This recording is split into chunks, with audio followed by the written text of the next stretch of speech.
Hello, check. Audible? Shefalee, if I could ask you to strike the opening notes of this conversation. You've looked at fashion from a very different perspective. Being an editor, being a chronicler of crafts for over decades, you've taken the road less traveled upon. It's almost like an anthropological view of fashion. You know, you look at the politics of fashion, at design, at identity. It's a confluence of work. What drove you to be taking this approach? One I would say is common human journalistic ambition that you don't do what others do. Can you do what others can't?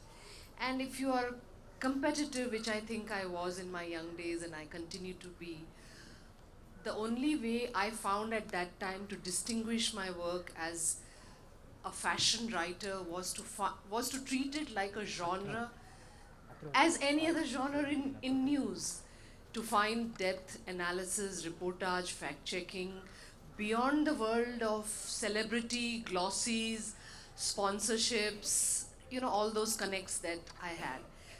I would say that was the core reason, and yeah. Are you trying to tell us something? Take off your badges as it doesn't look nice. I don't have one. How I've nice always we been look would be dressed discovered for, in 30 minutes. So the badges are irrelevant actually. Okay. Optics, coloring out of the line. We'll stay Yeah. with our badges. I was dressed for the optics, okay? I don't have one, so that. Then once you actually start doing what your ambition takes you in, you realize that you didn't even know what you were trying to do. So let me give two anecdotes. One is at the Voice of Fashion, where I work as editor-in-chief right now. One of the stories that stays in my mind always very starkly is by a scholar researcher called Annapurna Mamidipudi, who studied weaving and who studied handloom from an engineering point of view. So now you see, handloom, the loom is an engineering device. It's a device of verbal knowledge that is passed down almost like a religious text. There is no लिखावट. Handloom को pattern कैसे निकालते हैं was verbally passed down from the master crafts people or the weavers to their children. Now that is its second nature. Then it creates patterns, it creates sound, it is made of wood. It could be folded. There are folded handlooms. Now the handloom itself encompasses several stories. But when we were doing, and which is why I'm bringing up this anecdote here, when we were looking at a series called the South India Edit, in which Bangalore, Karnataka and other regions featured very strongly, Annapurna suggested that we should talk about the marriage of the weaver and the relationship that he has with his wife. He is the man who's the main weaver. The wife is always the supplementary weaver. She's either working on the yarn or on dyeing. So she's the second player. If it were, let's say, a band, she's another player. The quality of the marriage, Annapurna said, determines the quality of the weave.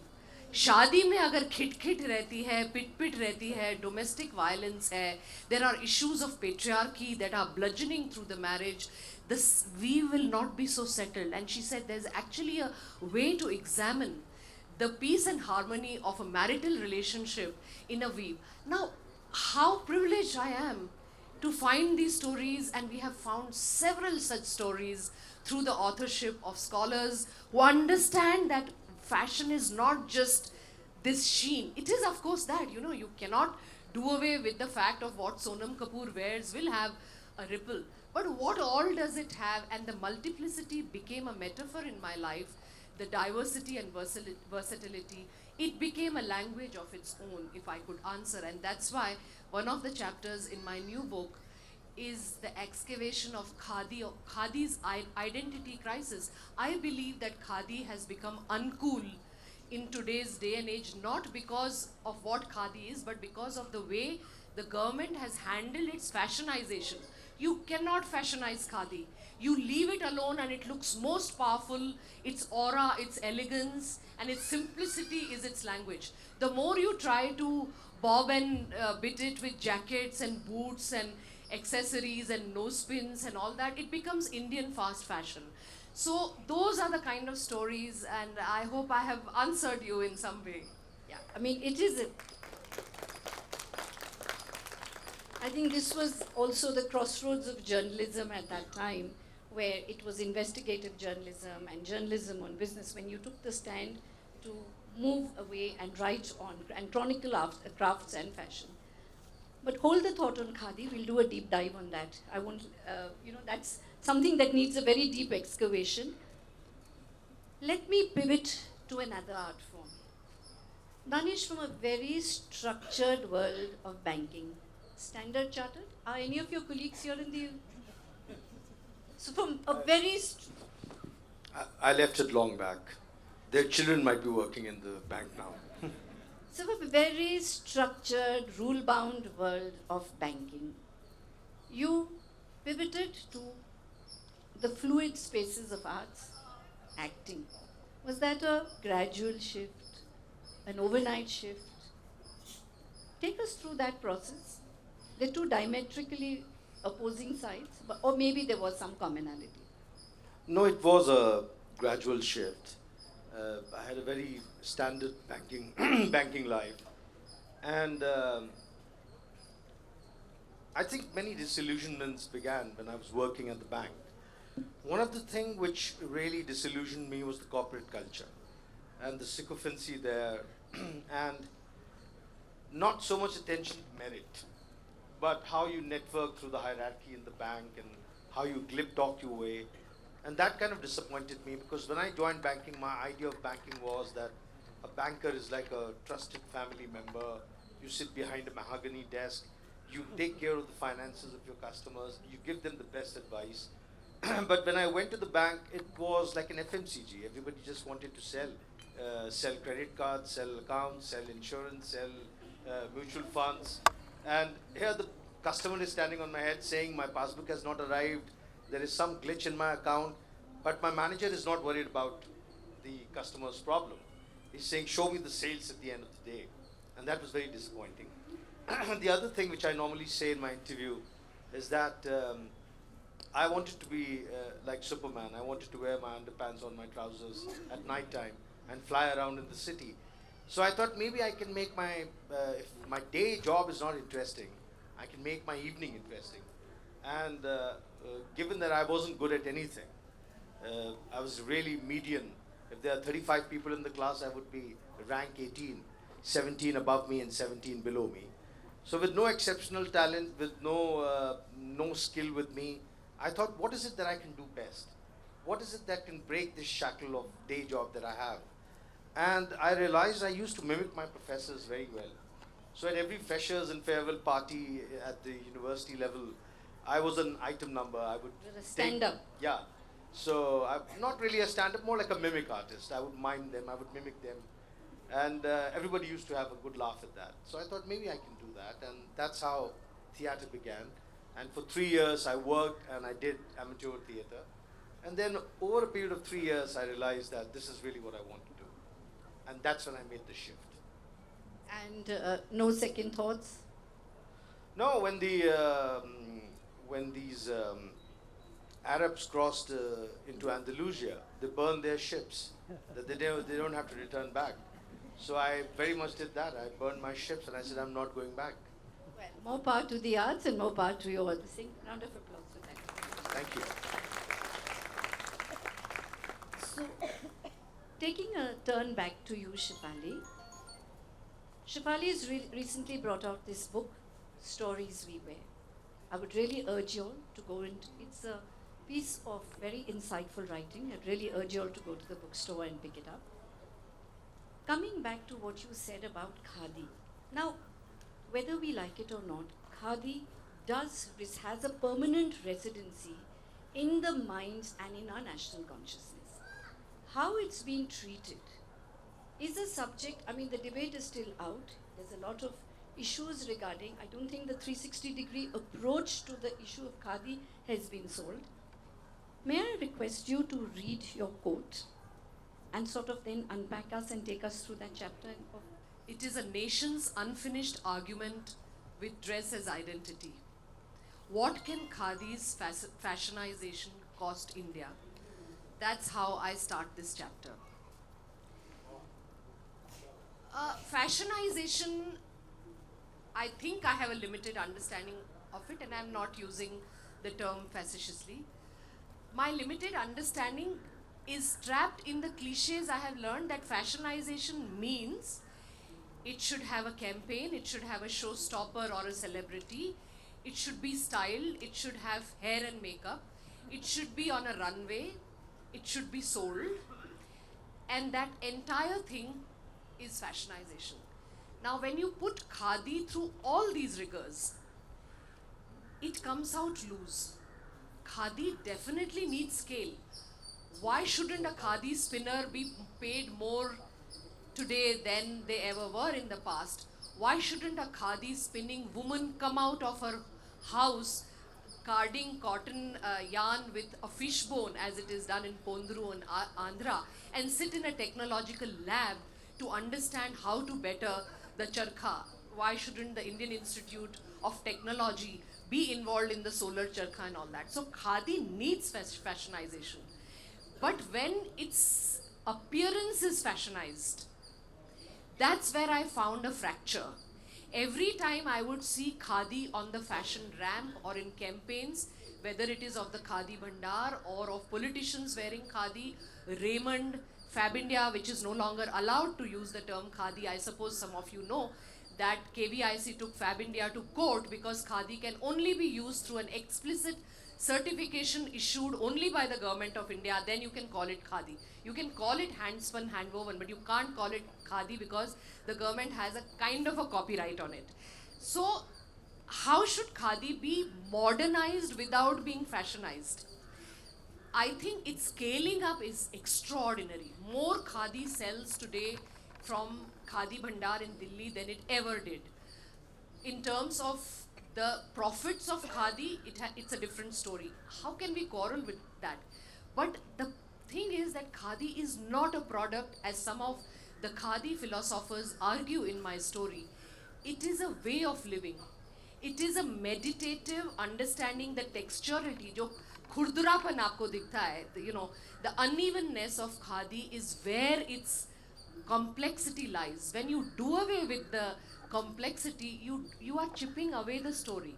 So I see it as a fascinating story of symbolic of many ideas in India. जहाँ आप modernize करते हो तो वो fashionized हो जाती है, fashionized करते हो तो आपको लगता है ये modern है. अब खादी की dress, who says it will only look better with high heels or boots or with a certain kind of rucksack and all?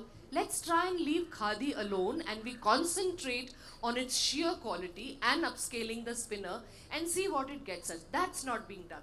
So this is a beautiful fracture between modernization and fashionization. I don't use the two words as same, and so I traveled to the villages of West Bengal and I found that hand-spun, hand-weaving weaver के घर में ही power loom है, वहाँ भी खादी बुनती है, and then it is given out as khadi to Japanese buyers, Indian fashion designers, and all kinds of things. What is khadi?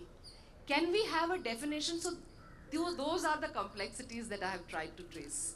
So it is like one of the very famous weaver Punnaya from Andhra, who said, you know, I'm just paraphrasing it in English, he says that fashion and crafts belong to the same DNA and could be siblings.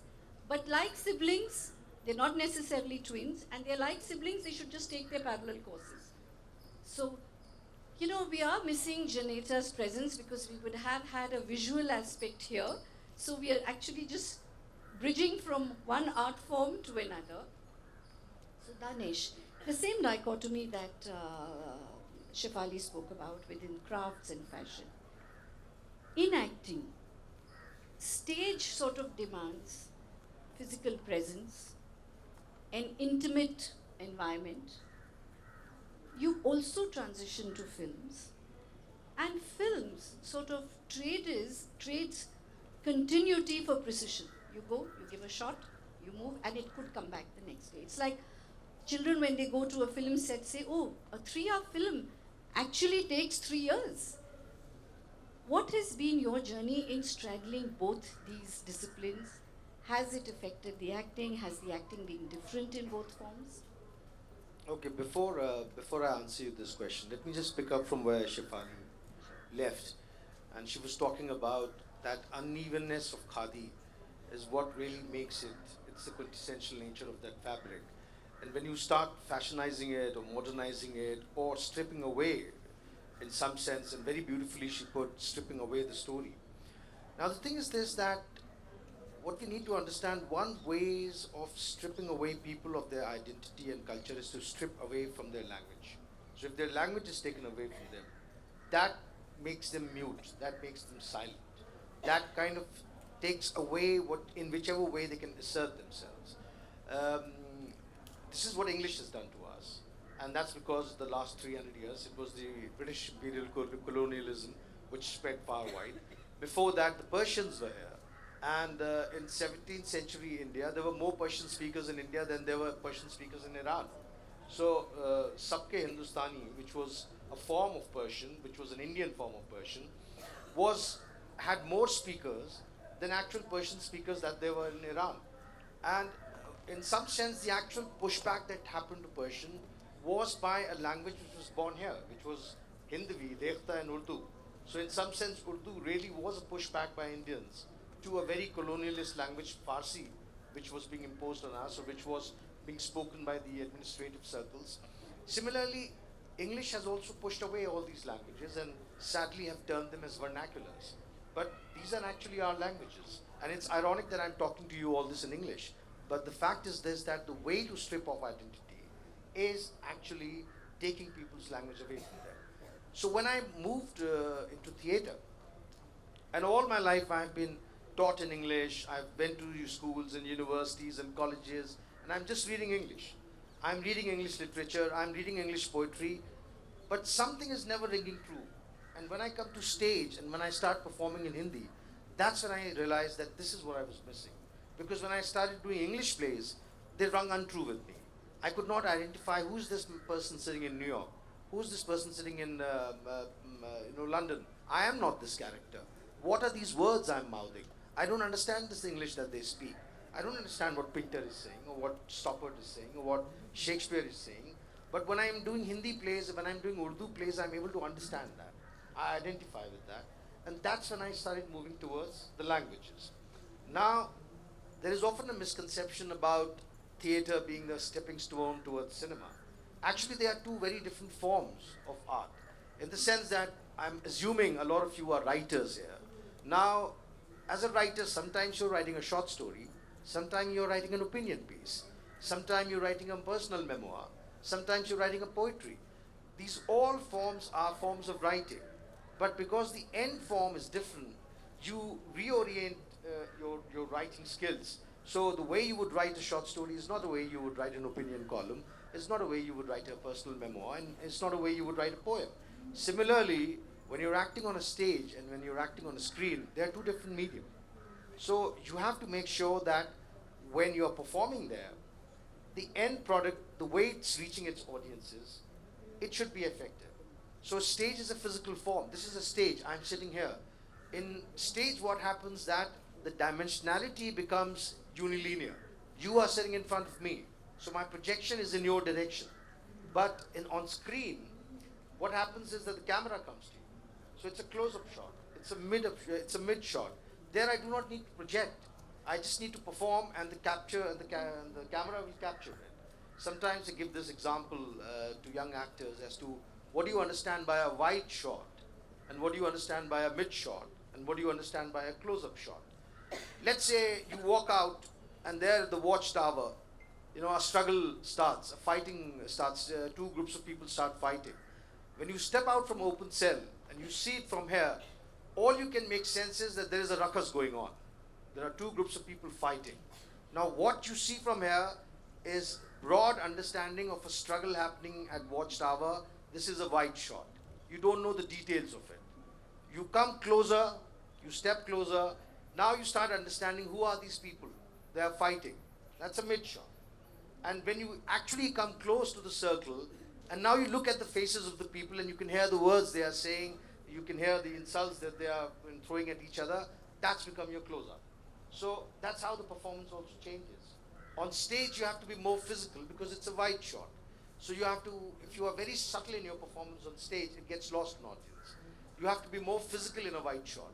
But when you're in a close-up, you become more emotional. It becomes more internal. And that's really is the difference. I hope I've kind of covered all your questions. Thank you. Yeah, we loved it. Thank you. That's what Shefalee just said. No, so just sort of extending that, you mentioned a very important point about language. Is that the reason why, you are known for Dastan Goi? A show of hands who've seen the art form Dastan Goi? इन सब लोगों को मैंने पैसे देके बुलाया. Just expand a little bit about your role as an actor at Dastan Goi, because you mentioned about language. So Dastan is a form of storytelling which primarily centers around one story, which is the adventures of Amir Hamza. Now Amir Hamza, the historical figure, was the uncle of Prophet Muhammad. And as the Islamic conquest and Islamic spread started happening, the stories of Amir Hamza also started traveling. And somewhere they tripped into fantasy, something like what King Arthur's stories are. So Amir Hamza stories became almost like a franchisee, where these stories were being regaled and told at various places. And the spread of these stories is right from Morocco to Southern Europe, to Central Asia, to Arab, to South Asia, to Southeast Asia, to China. You would find stories of Amir Hamza in various forms being told in this whole region. Now these stories most probably came to India during the Mughal time, when Humayun was exiled, and when he later came back, he came back with a storyteller from the Safavid king's court, and the gentleman's name was Takaltu Khan. He was the chief storyteller. His son Darbar Khan became the chief raconteur in Akbar's court, and Akbar was so impressed by these stories that he commissioned the largest art project in Mughal history, which is called Hamza Nama, where these stories were illustrated on canvases of 2.5 by 3 feet, and some 1,400 folios were painted over a period of 15 years, between 1562 and 1577, and some 300 artists were there in the Mughal atelier. And then, because obviously anything which gets court patronage becomes popular, more and more people started taking up this franchisee, telling these stories, and these stories stripped into Hindi or Urdu, what you understand. So from Persian, these stories became Urdu. And the Indian storytellers added more tropes into it, because India was a land of magic, of mystery, of mythology, of exotic things, and all these things started coming into these tales. So the franchisee became really huge. And by the time in 19th century, when printing press came into India, so we had this great publisher called Nawal Kishore, who was in Lucknow, Munshi Nawal Kishore, who was very seminal in kind of ensuring that the indigenous literature dispersed. So he published a lot in Hindi and in Urdu, and a lot of great work, of body of work, literature which has survived is because Nawal Kishore published this in the 19th century. So when he commissioned the storytellers in Lucknow to write these stories, this one adventure of Amir Hamza, which is called Dastan-e-Amir Hamza, which was just one volume big all over the world, it expanded into 46 volumes. Each volume like 1,000 pages. And it took 34 years to publish, 17 years to publish these 46 volumes, which makes it the longest romance epic in the world. There is no story than Dastan-e-Amir Hamza, which runs into 42,000 pages. Now, this art form kind of died in early 20th century, because 20th century, you are more aware, it was a very tumultuous time. You know, technology was coming in, radio, television, cinema, world wars was happening, the Russian Revolution happened, progressive writers movement came, which challenged art for the sake of art and said art should be for the sake of a cause. And this all resulted in the art form, the literary forms of novel and short stories stand out, and fantasy literature kind of died out. And then it's only some 70 years later, around 2005-06, when people like us started performing these tales again. Dastan Goi kind of became known again and came back into fashion. But the whole idea is also to reclaim the kind of linguistic geography, the linguistic terrain which is being captured by some kind of a gibberish or pidgin or English kind of a language, where people are forgetting their language. Thankfully, the states which were divided on linguistic lines, you still find the regional languages are very strong. You know, a lot of work gets done in Kannada, Telugu, Malayalam, Tamil, but the actual place which has really lost all this is the Hindi heartland, because there is no language. Hindi is in some sense imposed, English. and the languages which were really the indigenous languages like Braj, Avdi, Maithili, Bhojpuri, Punjabi, these are the languages which are relegated as some kind of a regional dialect. So that's what is being lost, and I think the art form of Dastan Goi in some sense is trying to reclaim that space and bring entertainment and theatrical performance and storytelling along with a very strong emphasis on the language in which it's being told. Yeah, you know, I guess the reclaiming this linguistic geography has definitely been, because it has taken the art form by storm, at least as in terms of the performing arts spaces. You know, untold stories, Shefalee. So crafts that you've been chronicling for the last 30 years has a lot of untold stories.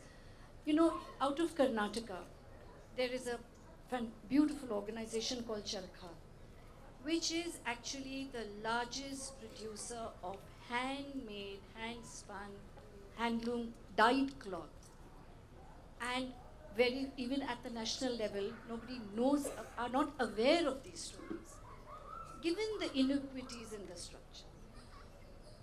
And would you say the underinvestment of policymakers in terms of the craft sector? Is it a Kesara Sara movement? We don't know what the future is, or we should know what the future is?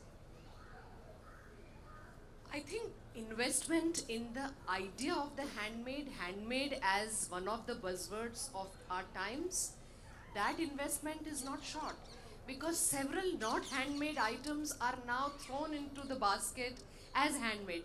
Suddenly handmade bolne se, sustainable bolne se, green bolne se, they kind of get a hallowed presence, or they get a superiority on the product chain. So there is an investment. What is this investment on? Is it in the campaigning, in the promotion, or in the stories behind, where there are people, where gender disparities, where wage gaps, where insufficient recognition of labor versus skill, what is quality? And in this whole handmade, why should the machine artisan or the power loom person be relegated as the other? I find a strange othering that is coming up. हम जितना sustainable बोल रहे हैं, जितना handmade बोल रहे हैं, suddenly a whole range of equally skilled people who work with machines or differently skilled people who work with machines are being given second rung status क्योंकि वो machine से काम करते हैं. So handmade is, there is a politics of appearance, as I call it, and handmade needs to be investigated, examined with a lot more care, not just used as a label. The second part, is it a K Sera Sera movement? I think it will settle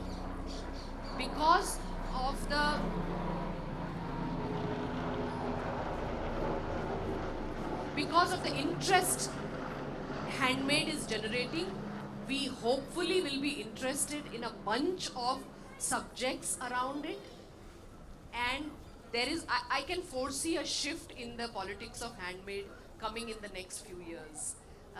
I don't think this is the time to elaborate, and I'll leave it at that. Yeah, it's not an either-or situation. It's not an either-or situation. So, yeah, keeping time as the sensitivity to time. Closing comments from you, Danish. Yes, mainstream entertainment is about algorithms, is about spectacle. Is there a counterculture in theatre, in cinema, that you see, you envisage, where alternate voices can also be found? Again, it's not either or, but just in terms of, just for the pure art form, how do you see this space evolving? See, I think no art form or anything is being created in a silo. Everything survives and lives in a milieu. So it is really about having a dialogue with the people who are going to watch it or who are going to interact with it. But what has happened is that in the last 2 decades, and especially since social media has come in and internet and app-based applications have boomed, what has happened that our human interaction has become very reductive. Our human interaction has become everything about entertainment. The organizers of this festival has a pressure on them that the session should not be boring. The schools have a pressure on them that the classroom should not be boring. The university have a pressure on it that the university classes should not be boring. The editorials are saying that there should be enough clickbaits in it so that people can come in. There should be masala. So, this is what I say in my play, Qissa Urdu ki aakhri kitab ka. The dialogue is, जिसको देखो साला इस मुल्क में मनोरंजन चाहिए. संसद में मनोरंजन, विपक्ष में मनोरंजन, न्यूज़ में मनोरंजन, स्कूल में मनोरंजन, पड़ोसी के घर में मनोरंजन, रिश्तेदारों के अहवाल में मनोरंजन, किसी की तबाही होना शुरू हो जाए और लोगों को उसके अंदर मनोरंजन चाहिए. So we have reduced the human interaction to a very reductive level of everything about being entertainment. Now what that has done is, that has taken away hard conversations away. That has taken away silences. That is what you see in the film also. That now there are fast edits. You don't want to stay on the actor. You don't want to stay in a conversation. You don't want a hard conversation. You simply want to get up and go away.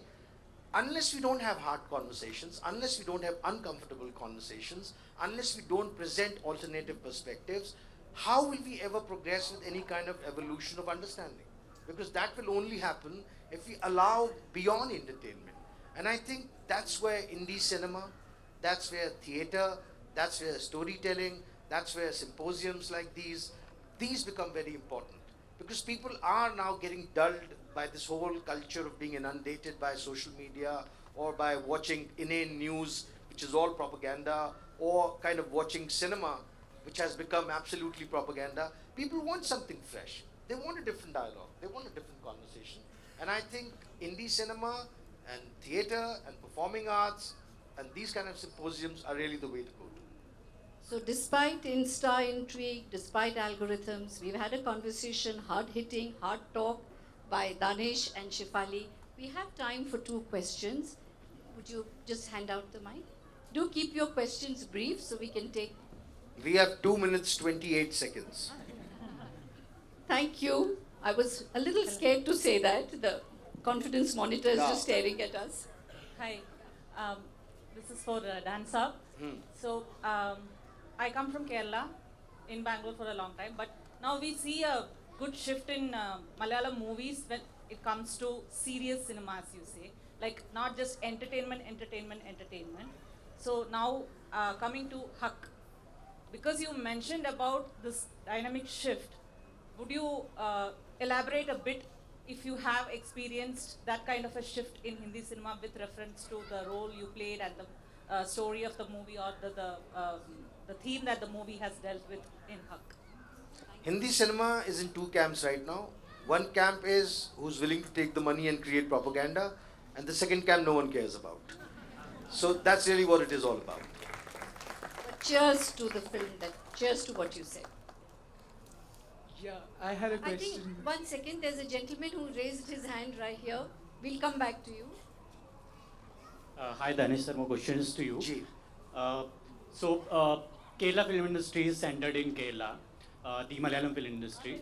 Similarly, Telugu, Tamil, they are all centered in the places where that language is spoken and understood. But Hindi film industry got centered in Mumbai. So historically, how do you see this playing out? I mean, what are the pros and cons of this that have come up in the last century? Because in the sense, it's good in a way because Gujaratis contributed, Punjabis contributed to Hindi cinema. What is the precursor to Hindi cinema? Parsi theatre. And what is the precursor to Parsi theatre? Opium trade.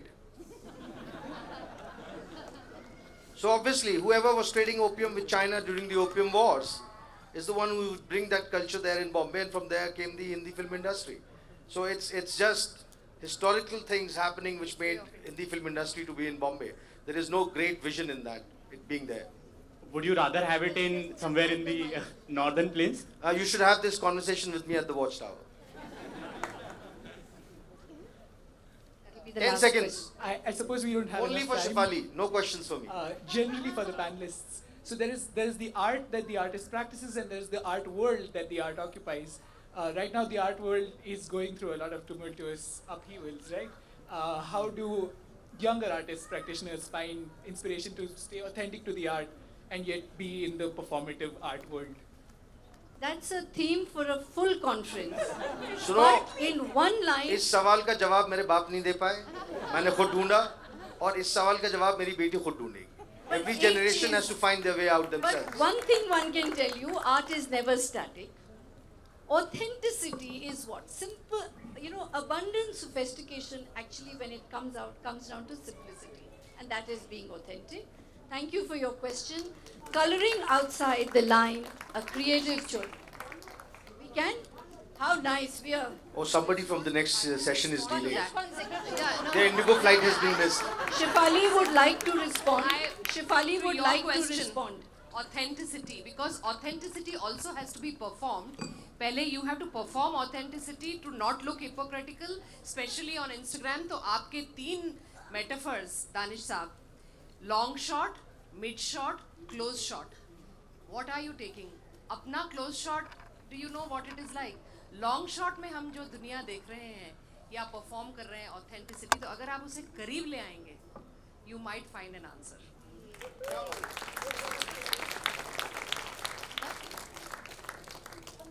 Okay, I don't know. You fix this for us to keep us on time. One more Okay. question. One more question. Are we ignoring someone at the back? Thank you so much for the talk. My question is to you, Shefalee. How do you think Khadi can be modernized so that it penetrates the market further and reaches the Gen Z as well as the Gen Alpha, is my question. So the Gen Z part of it, we assume, or at least the fashion industry assumes, and the government assumes that by making it Gen Z friendly, you have to, again, as to use the word, fashionize it. Is there a way to talk to Gen Z about fashionization itself and find a route? Here's an example. Rohit Bal, Ritu Berry, Reena Dhaka, several top designers connected with Khadi all left because they couldn't continue with the government for reasons that are not public and they don't want to talk about it. But clearly fashionization is not the way. Taking it to runways makes it compete then with the clothes that are created by several designers. How do you distinguish Khadi? To understand that, should we first look at Khadi or should we look at Gen Z choices itself? I would think that a market research and a consumer research on what is the Gen Z mood about modernization. What is it wearing Birkenstocks with short dresses and socks, or is it something else? Because when we did do a market survey, the Gen Z people had heard of only one designer, Sabyasachi, and they said they'll never buy anything from him. Which means that we have to study the consumer category, not the product itself. I think we are over-studying the product. And with Khadi, I would recommend that route, is to understand the consumer. On that note, thank you, Shefalee. Thank you, Danish. More power to your creative endeavors. Thank you, Coloring Sadhana, outside the line. for your generosity as a